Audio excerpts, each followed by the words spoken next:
This one was interesting for me. Never date anyone without these green flags. Another very subjective topic, but I was intrigued of this guy having 1.15 million subscribers and that many views. So let's see what he has to say about this. It's not that I believe he's an expert in the field or that I would from the get-go look at these kind of videos, because it's so situational, but I want to have a more mainstream look at whatever the consensus is of the people, what they think is going on and what is right and stuff. So let's maybe dive in a little bit. This is also from a man's perspective, so everyone's obsessed with red flags, right? Narcissism, avoidance, gaslighting. Is my partner secretly manipulating me? And I get it. We have to protect ourselves. The last thing I would ever want is for you to get into it's a like a relationship trend with someone to who call eventually people neglects or gaslighting takes and advantage of you. narcissistic. But here's the issue. Actually, there's two issues. One, the absence of red flags doesn't mean the presence of green ones. And two, especially when we're dating, there aren't That's a going to good be one. very many red flags at first because we're all on our best behavior, especially a narcissist. So then what's the solution? The solution is, yes, absolutely learn about red flags. Learn about what shouldn't be present. But just as important, also identify what should be present, what green flags you should look for in a partner. Because once you truly understand green flags, it's so much easier to spot red ones. And that's not always the case the other way around. Just because someone isn't a narcissist doesn't mean they are a good partner for you. In fact, according to the experts who deal with spotting counterfeit money, they even admit they don't waste a lot of time learning about all the fake bills out there. They spend all their time studying the real ones, the way they feel, the way they look, the details that others would miss. They learn about what real actually looks like, and then it's so much easier to spot a fake. And that's my hope for you. If you learn about what real love looks and feels like, if you learn about what you deserve, kindness, mutual respect, reciprocation, emotional safety, it's much easier to spot the fake versions of those. It's actually counterproductive to spend a whole lot of time analyzing, is this person a narcissist? Because even if you're asking that question, this isn't the right person for you because they don't have the green flags that you know you deserve in this relationship. It doesn't matter if they're a covert narcissist or if they have avoidant attachment or if they're just a jerk. They clearly don't care about a healthy relationship with you. And that's all that matters. If you forget everything I say in this video, remember this. The largest green flag for your relationship is how do they make you feel? Do you feel safe around them? Do you feel prioritized and respected? Is there consistency or are they hot and cold? Because that would make anyone feel anxious. Do they reciprocate the effort you're putting in? Are you scared to be honest with them about how you're actually feeling? Or how about this one? Are you confused about where you stand with them, even after months of being together? Because that's your answer of where you stand with them. Someone who sees you as valuable and wants this relationship to work will put in the time and effort, and it will be evident. We all prioritize what we value, right? No relationship is perfect, but I promise you, if things don't start out healthy, marriage doesn't fix that. I don't need you to have a perfect relationship. I just need you to have a mutually respectful one. I need you to have a... Yeah, it's just that nowadays the perception is that you can just block people and just next, and that you don't have to care about them at all, and their emotional investment does not mean a thing. And you can call yourself whatever it is just to cover up the fact that you're a piece of shit and an asshole. And it's very sad because I had this today, dude. I was talking to somebody. She said, "Oh, men are all assholes, this and that, and women are more than just objects." And I said, "The same goes for women." And then the person writes me, "Oh yeah, you're right. I want to stay objectively neutral," or something like that. And then I just didn't answer because I was doing some stuff around the home. And like 10 minutes later, I look at it, I look at the phone, and I was blocked. It's so crazy, dude. You can just block people and don't care about it. Especially if you're a woman, you get out with the free card every time. Because you were never wrong. You can always say he was a creep, he was this and that. The double standard is strong in this one. Every time. Safe relationship. I need you to have a relationship where you both care how each other feels loved and valued. There's nothing that we can do to control every variable to make sure that our relationships work. But what we can do is set ourselves up for the best chance at success by becoming the right type of person and picking the right type of person. So let's talk about what that looks like. All right, let's start this list already. Let me know in the comments what I forgot to add. All right, number 1, don't get serious with anyone who hates dogs, right? I mean, those people just tend to be weirdos. All right, that was just a joke. Actually, I would underline that one. Attention. Seems like you are, so we can move on to the real list. Number 1 swear I would underline. Communication. When you meet someone, of course, it's physical absolutely underline this first, but it's how you communicate and interact together that's going to make you either want to continue seeing them or move on to someone else, right? It's a green flag if they can actually listen to you and take an interest in what you're saying and ask some appropriate questions. It's a red flag when they turn everything back to being about them. I think we can all agree humor is a green flag. Are they able to make jokes without coming across as rude? Are they only making jokes about you, or are they giving themselves a hard time too? Because too many people can dish it out, but not take it, right? Another great trick is to listen to how they argue with other people. Listen to how they disagree with people about politics or religion or other things that they're passionate about. Can they do it with respect? Can they allow someone else to hold a different viewpoint or perspective without dismissing or invalidating them? That's going to give you a big clue for how they're going to handle important conflicts with you one day. I think it's a green flag that once you start to get more serious, you can talk about important issues together. Ask how long they normally see someone before they make things official and only date that one person. Ask them what annoys them the most about how other people handle conflict. What did they fight most about in their last relationship? Ask them about what respect looks like to them. Ask them about what it looks like for someone to value them. Ask them about any boundaries that are important to them. We think having these hard talks early on might lead to disconnection, right? But it's actually the other way around. Having these talks and setting a standard for how you both want to be treated and how you want to talk to each other, especially during a conflict, is exactly what prevents disconnection later on. If you're worried that talking about your boundaries with someone is going to turn them off, that's not your person. No one is going to set a standard for how you should be treated. That's your job. All right, number 2, when they see a dog approach them, do they get excited or do they have this look of like disgust? What's that? I'm being told we've already discussed this. Not a dog one. I'll move on. Number 2, everyone says, man, I was so close about to get a dog, but it's too expensive. Narcissists really struggle faking. One of the green flags I want you to see in any new partner is accountability. Can they admit I would when be they've such a made good mistake? dog Can they say the father, words, man. I'm sorry? That's a green flag you need to see. And I would get myself a Shiba Inu. Hopefully. So we forget to pay attention to this, but have you ever heard them say, I'm sorry to anyone? Not, I'm sorry you feel that way. Not, I'm sorry you took it that way. How about, I'm sorry I hurt you. That wasn't my intention, but I care about how my words and actions affect you.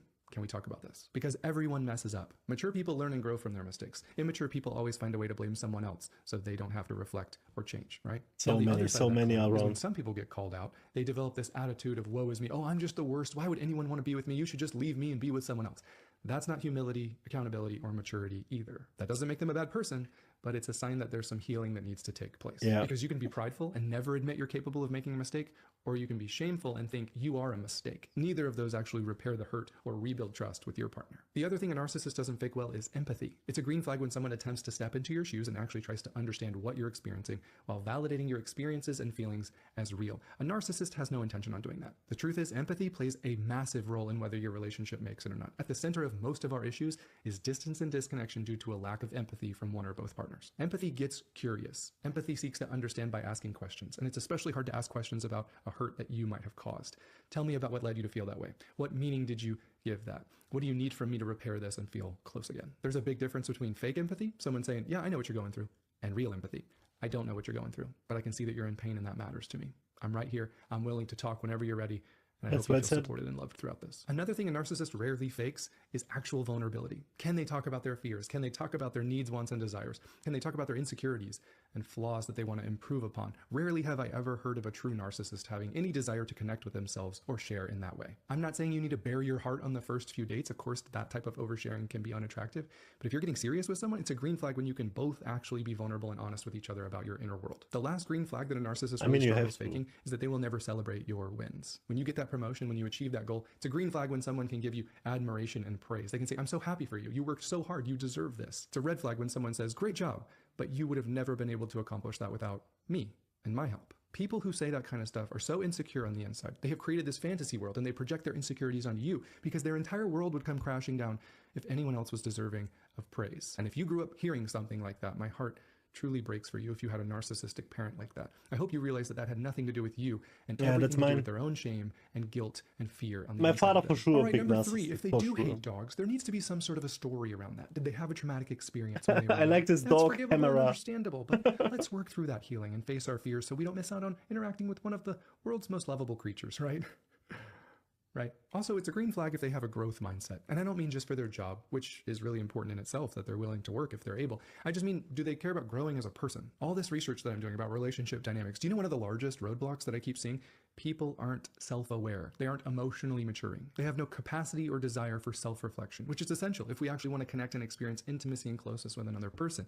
I mean, think about it. If you don't value your own awareness and connecting with yourself, you're really going to struggle staying connected to someone else. And I know, because that was me. If you have a habit of dismissing your own feelings and needs, of course it makes sense why during conflict you dismiss their feelings and needs as well. The only problem is that's the fastest way towards disconnection. So how do we become aware? We intentionally start paying attention to what we're feeling. We look into our conflicts. We reflect in those difficult moments and ask questions. It seems like I got really defensive back there. I wonder why. We check in with ourselves. Something's going on. I'm upset. Do I feel overlooked, blamed, neglected, unappreciated? What happened to lead me to feel that way? And how did I express that? Did I get passive aggressive and critical? Did I shut down and pull away? What did I actually need in that moment that I wasn't getting? Did I actually communicate that to my partner? Or was I too afraid that it would just lead to another fight? We can all struggle with this stuff. It can feel very foreign, but when we don't understand our own feelings and emotions, we don't have the capacity to understand our partner's. I actually just realized that, honestly, this is so much basics, but I can say that because I'm involved with all this thematic for quite a long time now as well. And I do believe strongly that people have to still hear it because they never heard it before. So it's just not normalized at all. It's just not normalized at all. Thinking about it like this. So what is that leading to? A majority of just misery. Pent up feelings, never saying what you feel, trying to understand each other, yourself. What the fuck? Either. Misery. If we dismiss and push our own feelings away, we will push theirs away too, and that will lead them to feeling very alone. We need to be mature enough to look into our own destructive defaults that we all have, like contempt, then what are you gonna do? You're gonna be alone again, or yelling, or defensiveness, or name calling, in the current dating world, shutting down, or even being passive. Wow! Once I find somebody to time, I'm not gonna let for go. Our own faults and admit these aren't actually working, they're not helping anything, then of course we're just going to repeat them over time. It's a green flag when you're dating someone who is actually interested in becoming a better version of themselves. Again, this isn't about perfection. It's simply an acknowledgement. If you hurt your partner with your mouth, with your words, if you avoid and shut down, then you have something you need to change, as we all do. I'm not saying you're broken or flawed, but I am saying if you want this relationship to be mutually fulfilling, you need to learn a new strategy because this one isn't working. It's a massive green flag for both of you to become safe places where each other can learn about how to identify and express feelings and needs. Most of us did not grow up in safe environments where we were able to do that. But what happened to us isn't our fault. Healing from it is our responsibility, right? So become someone safe that your partner can share with. Now, here's the disclaimer. Of course, we have to be careful. I'm not saying your relationship should just be full of complaints. That's why Dr. John Gottman says that we should be aiming for a 15-to-1 ratio in your relationship. 15 positive interactions of affection and admiration and appreciation, smiles, hugs, jokes, laughs to every one negative interaction. But this is so important. The goal isn't to get rid of the negative. The negative emotion is still super important. And when our partner expresses a negative emotion vulnerably and respectfully, let's work to see the hurt underneath that complaint and the unmet need under their frustration. It's a green flag when someone asks questions about your experience or your feelings instead of just dismissing or defending or invalidating. It's a green flag when someone validates what you're going through as real. Even if they don't agree with all the details, they can still take accountability. I'm not saying that apologize for things that you didn't do. I'm not saying validate accusations that aren't true. But are you willing to take accountability for any unintentional hurt? What that sounds like is, I'm so sorry. I can see how when I told that joke about you at the party, that really hurt you and you felt rejected. That was wrong. Thank you for telling me how you feel. And then we change accordingly because the best apology is changed behavior. Lastly, how you manage conflict is oftentimes going to be the determining factor of whether your relationship thrives or dies. So learn how to do it respectfully right off the bat. Trust me when I say it's worth the risk of discomfort to be honest about your boundaries, because conflict is either going to build trust and connection or it's going to break it. It all depends on how you both handle it together. Number 4, it's not a red flag if someone doesn't like cats. Cats are very self-centered. They really don't care about anyone but themselves. I'm not saying we should be mean to them. I'm just saying if narcissism was an animal, it would probably be a cat. What's that? That's what I'm saying, dude. That's why I don't like cats. Okay, we're going to move on. Another green flag is exactly what I'm saying. Because if they do, there shouldn't be any dominance in this relationship. You never deserve for someone to speak down to you or call you names or touch you when you don't want to be touched. Dominant people have no issue looking down their nose at you and making those critical and disrespectful comments towards you, but they would never tolerate that same behavior from you, would they? That's the things that you need to be paying attention to. The moment that your partner or anyone talks to you like that and you think, man, I would never get away with this, that's a red flag, as in a stop sign that needs to be addressed before before it becomes a pattern. So often we stay silent because maybe the trauma that we endured early in our life, we have fallen into a submissive role where you feel like you don't know how to stand up for your needs and you don't know how to set boundaries with dominant people. And I can completely understand how scary that is. I'm just here to remind you there is no place for dominance or disrespect or superiority in relationships. It only has one destination, and it's not happily ever after. You deserve someone who cares about respecting your boundaries. And if you feel scared to set boundaries or be honest about how you're actually feeling, I would strongly encourage you to speak to a professional about that. The truth is, mutual respect is essential. That means treating the other person the way you would like to be treated as well, like you're valuable and worthy of kindness and consideration, because you are. We respect our partner by learning about them. What are their preferences and values? What do they need to feel close and loved in this relationship? What are their boundaries around sexuality, conflict, in-laws, work? Self-centered people never think about asking any of those questions, but self-centeredness and love don't coexist. It's a green flag when each partner actually has a desire to feel like a team in this relationship. And teamwork demands that we talk about things like the domestic labor and the mutual chores. It's a green flag when we can check in with each other. Hey, how are your stress levels? Do you feel overwhelmed? Would you even be able to come to me if you felt neglected or overlooked? I mean, you want to talk about the ultimate green flag? That's being humble enough to invite your partner to be honest about how they actually feel, even if it causes some discomfort in you. And I'm not saying that this gives them a license to lash out at you or this is an opportunity to put them down. No, I'm saying when you're humble and considerate enough to ask those questions because you truly want to be a safe place for each other, that should calm their nervous system. If it doesn't and they're still taking advantage of you, that's when you need to speak to a professional if you actually want this relationship to continue. And the last thing I want to say about respect is it's a green flag when you see them respecting strangers. How do they treat people who can do nothing for them? How do they respect their parents, their siblings, their exes? If all they talk about is how terrible their exes were and they don't take any accountability for how those relationships were toxic or immature, guess what? You can just replace their name with your name because that's exactly how they're going to talk about you one day. That's why I always say you need to be talking about your boundaries and needs early on. That's the best narcissist prevention because a narcissist hates the idea of you being assertive about your needs and desires. All they care about is control. And if you can't be controlled, they will move on, which will sting in the moment, but it's going to be a blessing in the long run. So don't be afraid to talk about your boundaries respectfully. The only people that punish you for that were the people that were planning to take advantage of you. Okay, number 5, are they trustworthy? Just like dogs are. You thought I was done with the dog thing, but I'm not. Okay, I'm committed to this bit. All right, I'll stop. But you're going to be disappointed when I don't say anything for number 6. That's on all you. I got to be honest with you. Trustworthiness probably should have been number 1. I'm sorry about that. I just thought of it. So if you could pretend that that's higher on the list, that would be great. So what makes someone trustworthy? First, they follow through on what they said they were going to do. Their actions match their words. They are reliable. And if something happens, if they make a mistake, they forget, of course, we're all human. They own it. They don't immediately blame everyone else or everything else. They apologize and they move on with some sort of a plan or communication for how they're going to learn and grow from this experience. That's called maturity. 2, are they honest and transparent? That doesn't mean they tell you every detail about their life. It just means they aren't purposefully hiding things from you. Trustworthy people have integrity. That means doing the right thing even when no one's watching you. If your spidey senses are tingling and this new person seems like they're consistently lying Such a great video. or something's off, you're probably right. The truth is, trust isn't simply confidence that someone won't cheat. It's the foundation of a healthy relationship that everything else rests on. Trust is the basics after all, and security that this person cares. If I need them, if I can it just reach reinforces for them, they will be there for me. They show up. I know that I matter to them. Whatever I'm going for. The $1 million question is, do you trust them? It's a massive green flag when you're with someone who actually cares about building trust in this relationship, because that means showing up and putting in the work. It builds trust when we care enough to ask, is there anything I can do for you this week that can help you feel valued and prioritized? Because most of us have never heard that, but that's what love actually sounds like. It sounds like intentionality and curiosity. That is so good. And effort. And let me be clear, I'm not saying that people should say this from a place of anxiety or fear, like constantly checking in. Is everything okay? Do you still like me? Please don't leave. I'll do anything. Of course, that would be a turnoff for anyone. That's not maturity or love. I'm just saying that when you care about someone, check in with them, reassure them. Hey, if you need something, if you feel like something's off, I want to be a safe place where you can share that. That's what builds trust over time. Intentionality, mutual sacrifice, mutual respect, consideration, affection, attention, safety, vulnerability, putting in the work of selflessness and emotional connection together. This is what makes your bond strong. Ignoring this stuff just weakens your bond. And you'll wonder why years later people say, we just fell out of love. No, they didn't fall out of love. They never actually had love. They had chemistry. They had passion. They might have had a trauma bond. They had the bedroom. They didn't have trust or safety. I promise you. They never built their relationship house on a strong foundation. Spending a lot of years together doesn't result in connection, does it?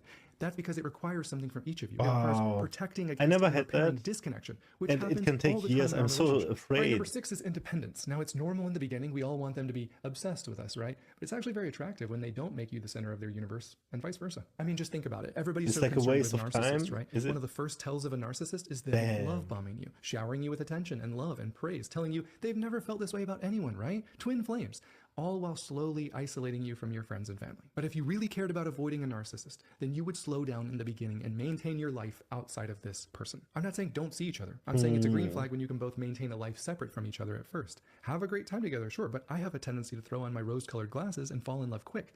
So if that's you probably need to slow down and make sure that you're not making them the center of your universe. It's also a green flag when you can see that they have like other that, though. healthy relationships outside of this one. Do they have healthy friendships? How do people at work talk about them? Do you feel comfortable around their friends? Because I've seen those alpha male videos where they teach guys how to ignore girls so that they'll like them. They aren't allowed to initiate. They never give a compliment. They play these games where they're very distant and they never text you because that's what they were told makes you want them more. This is manipulation, and it's called being an a-hole. And it does work with some women, but it's usually unhealed people who have had some trauma in their life and they're used to chasing people for external validation of their own worth and value. So congratulations, you triggered her abandonment wound to get her to sleep with you. What a great example of a real man you are. Not to mention that all of these alpha males never have consistent, stable relationships because being an a-hole might attract women. Would never doesn't keep them. All right, moving on. I think take advantage of these kind of situations, and I was in many of them. They're driven towards some sort of a goal, right? They're already a well-rounded individual. They aren't looking for you to save them.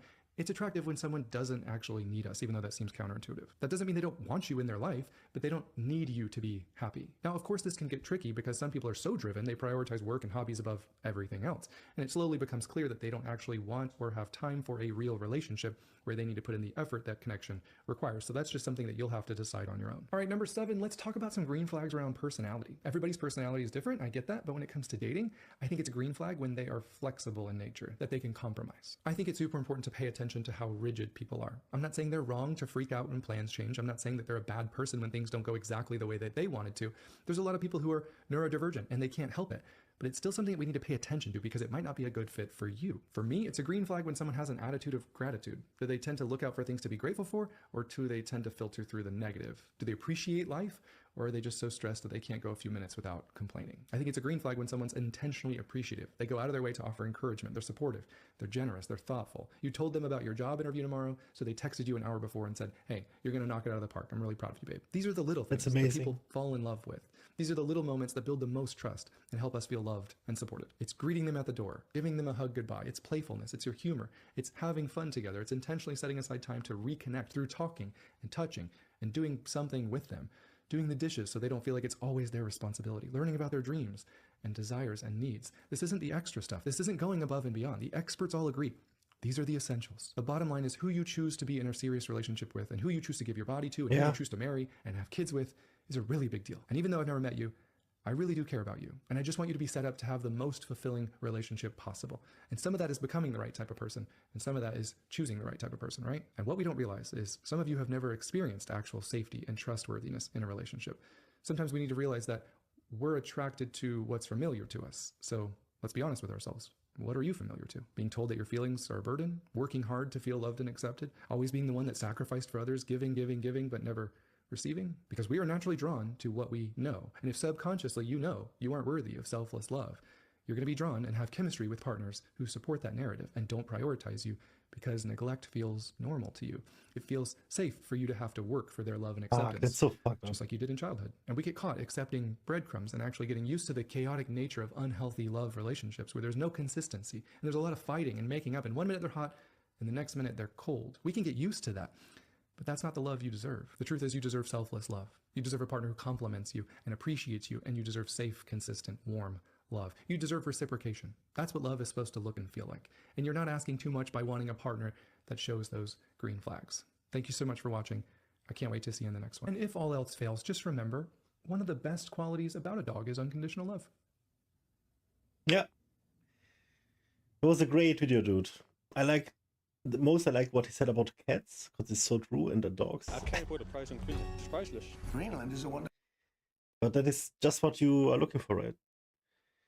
It's essentials.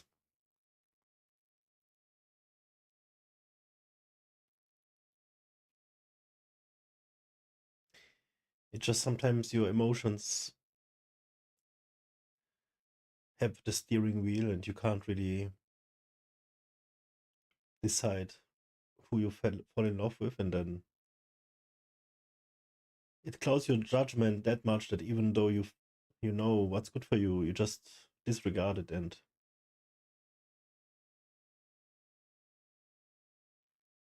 Then you become a victim very easily.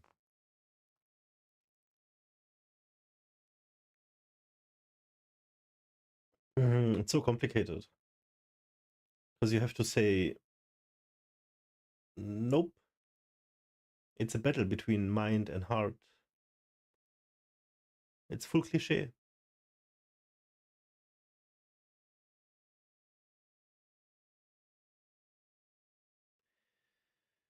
Whatever makes you sleep the best, but sometimes you have to let go, man.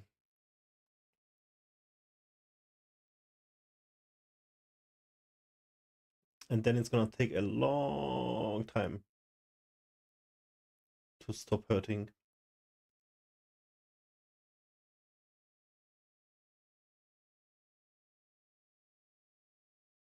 Yep.